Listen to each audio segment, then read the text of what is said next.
নির্বাচনটা কি এবং কেন, বা নির্বাচনটা কেন হয়?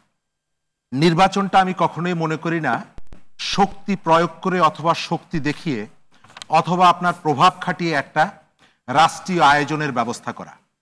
আমি মনে করি নির্বাচনটা হচ্ছে বাস্তবতা, রাষ্ট্রের সাথে জনগণের যে সম্পর্কটা, যে সম্পর্কের কথা সংবিধান স্বীকৃতি দিয়েছে, সেই সম্পর্কটাকে জীবন্ত করে তোলা।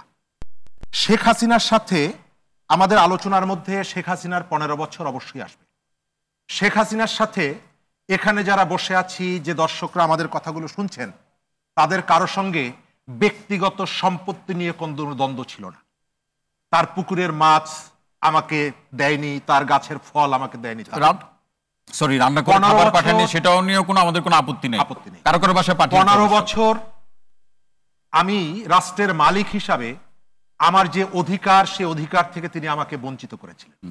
এবং সেই বঞ্চনার বিষয়টা আমার চোখের সামনে ফুটে উঠতো কখন?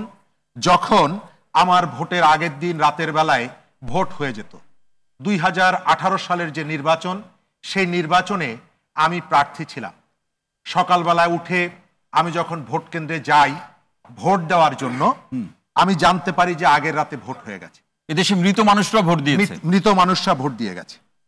বিনা ভোটে 153 জন যখন এমপি হলেন, তখন বাংলাদেশে একটা নিরপেক্ষ নির্বাচনের প্রয়োজনীয়তা আমরা অনুভব করেছিলাম।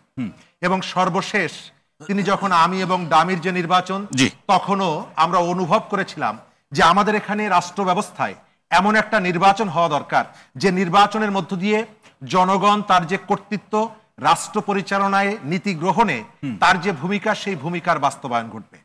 এখন আলোচনায় আসছে কোন নির্বাচনটা আগে হবে। কোন নির্বাচনটা, যে পরিস্থিতি আছে তাতে কোন নির্বাচন আগে হওয়া দরকার? আমি এই আলোচনাটা এই মুহূর্তে সে আমার কাছে প্রয়োজনীয় মনে হয় না। এই কারণে আপনার ঈদের সময়, কোন নির্বাচনটা? ঈদের সময় একটা শার্টের যে আমাদের বাল্য বা কৈশোর জীবনে যতটা আবেদন সৃষ্টি করত, উদ্বুদ্ধ করত, নিশ্চয়ই ঈদের সাতটা, ঈদের 6 মাস পরে কিনে দিলে সেই ধরনের আবেগ আমাদের মধ্যে আসছে।